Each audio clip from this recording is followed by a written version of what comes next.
Alors j'ai encore un petit point à ajouter sur l'exercice 13. Donc dans l'exercice 13, pour montrer que 1 est le seul point de minimum de f, on a dans un premier temps observé qu'elle était différenciable et utilisé le théorème de Fermat pour constater qu'elle avait un seul point critique. Et la question qui reste ensuite, on a dit, c'était comment savoir si ce point critique est finalement un minimum ou un maximum ou ni l'un ni l'autre. Et pour ça, on a utilisé une factorisation particulière de la fonction f. Je voulais juste mentionner qu'il y a une autre façon de s'y prendre. Hop là, en utilisant un théorème un peu plus général. Hop là, pardon. Manifestement, je n'ai pas sélectionné le théorème plus général. On a un théorème un peu plus général démontré dans l'exercice 3 du TD4. Méthode 2 pour l'exercice 11. Pour montrer que le point critique est un minimum, on peut aussi utiliser le théorème du TD4, l'un des théorèmes du TD4.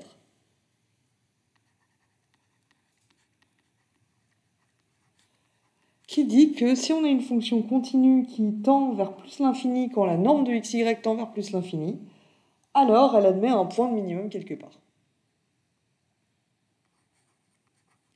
Pour montrer que le point critique 1 est bien un minimum,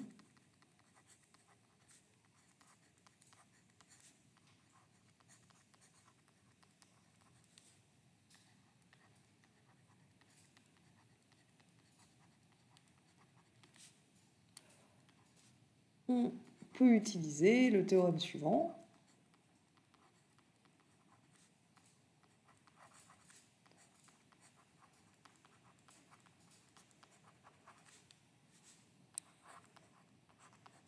Donc du TD4, exercice 3, qui nous dit que si f est continu, si f est une fonction définie sur Rn tout entier, à valeur dans R continue, et que sa limite dans toutes les directions quand u tend vers l'infini, c'est plus l'infini, on dit parfois que f est coercive, alors f admet au moins un minimum.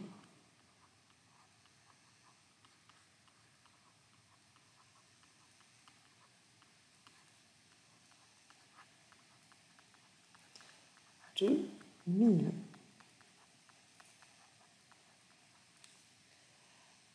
C'est un théorème un peu plus général que la factorisation qu'on a utilisée et qui peut-être peut vous resservir plus facilement. Alors ici, la fonction, c'est, rappelons-le, f de xy, c'est donné par x au carré, besoin de parenthèse, x au carré plus 2y au carré moins 2xy moins 2y plus 1. Alors, cette fonction, c'est un polynôme, donc elle est continue sur R2.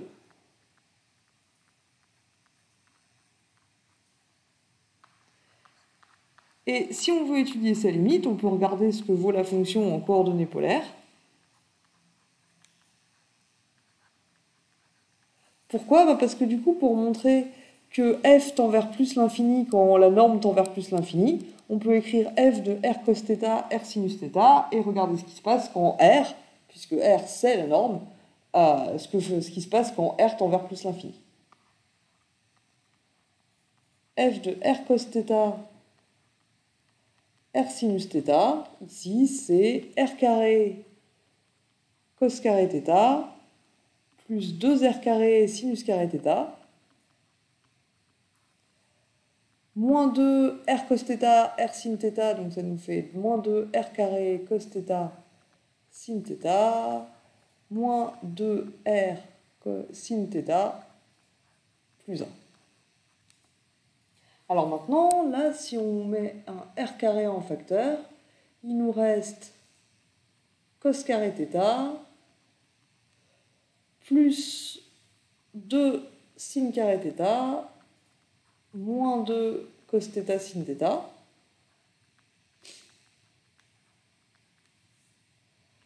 moins 2 r sinus θ, plus 1. Et on aimerait bien minorer ça par quelque chose qui tend vers plus l'infini, qui dépend que de R, et qui tend vers plus l'infini quand R tend vers l'infini dans toutes les directions. Alors ce qu'on peut déjà observer, c'est que le truc entre parenthèses, là, avec le cos carré θ, le sin carré θ et le moins 2 cos θ sin θ, c'est quasiment une identité remarquable. En fait, on a R carré, cos θ moins sinus θ au carré. Et alors c'est pas tout à fait ça, parce qu'ici on n'a pas un seul sinus carré, on en a deux, donc il reste un sinus carré qui se promène. Moins 2R sinus θ plus 1. Alors maintenant, ce qu'on peut observer, c'est que sinus θ, il est plus petit que 1. Donc moins 2R sinus θ, c'est plus grand que moins 2R. Ensuite, on peut regarder cette partie-là, là. Je vais appeler cette fonction-là phi de θ. Phi de θ, c'est une fonction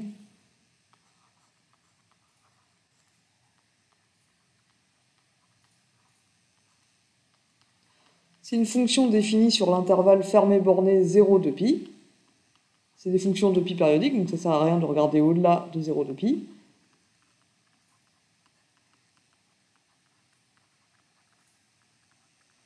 Du coup, d'après le théorème de Weierstrass, elle admet un minimum. Puisque cet intervalle est fermé borné.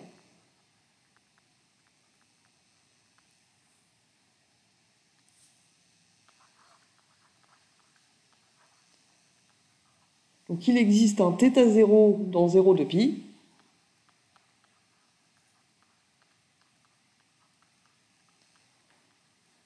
Tel que pour tout θ dans 0 de pi, phi de θ est plus grand que phi de θ0. θ0, ce serait un minimum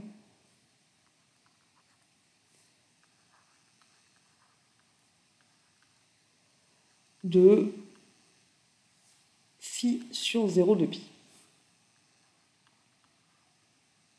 Et maintenant, phi de θ0, du coup, c'est cosinus... Pourquoi il est écrit plus? Ah voilà.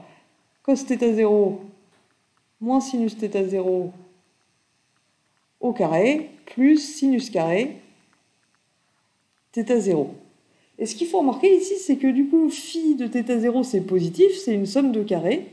Et pour que ce soit nul, il faut que sinus soit nul et que cosinus moins sinus soit nul. Donc il faut que à la fois sinus soit nul et cosinus égale sinus. Donc il faut que cosinus et sinus soient nuls en même temps. Et ça, c'est pas possible. Phi de θ0 égale 0, c'est pareil que de dire, vu que c'est une somme de deux carrés, pour que ça fasse 0, il faut que les deux fassent 0. Ça revient à dire que cos θ0 égale sinus θ0 et sinus θ0 égale 0.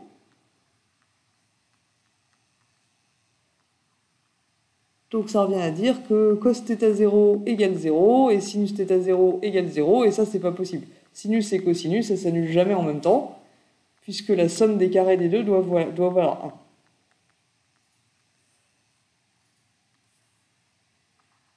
Donc phi de θ0,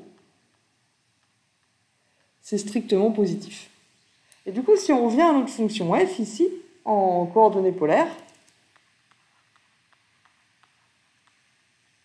f de r cos θ, r sinus θ, c'est plus grand que r carré phi de θ0. Phi de θ0, c'est une constante, du coup, puisque le θ0, c'est un certain θ0 fixé, que je n'ai pas calculé, hein. Je pourrais calculer le max de cette fonction, mais honnêtement, j'ai la flemme. On a dit que ça, c'était plus grand que moins 2r. Et on a le plus 1 ici. Et ce truc-là est strictement positif. Strictement, pas supérieur ou égal, pardon. Donc ici, on se retrouve avec une fonction qui dépend que de r. R carré moins 2r plus 1. R carré fois un truc strictement positif moins 2r plus 1. Donc c'est un polynôme de degré 2 en R. À nouveau, phi de θ0, j'insiste, c'est une constante. qui tend vers plus l'infini, puisque c'est un polynôme de degré 2, quand R tend vers l'infini. Donc, la limite de f de xy, quand norme de xy tend vers plus l'infini, c'est plus l'infini.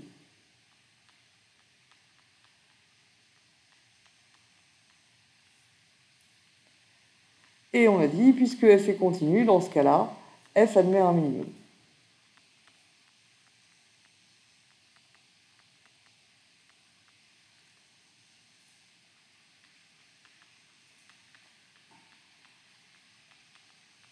Ce minimum est un point critique et on a déjà calculé les points critiques.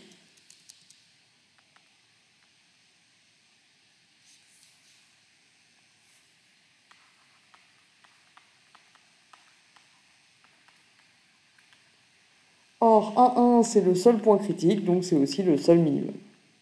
Donc c'est une autre façon de répondre à cet exercice. Alors c'est plus long, évidemment, mais d'un autre côté, c'est peut-être plus général qu'une factorisation qu'on ne peut pas forcément faire. C'est pour ça que je voulais vous présenter cette méthode plus générale, pas qu'elle soit plus efficace dans ce cas particulier, mais parce que ce théorème, à mon avis, s'applique plus largement que la factorisation spécifique qu'on a trouvée. Et donc si vous avez une fonction qui ne se factorise pas, ce sera peut-être plutôt ce théorème-là qui sera réutilisable. J'espère que c'était clair et je vous remercie de votre attention.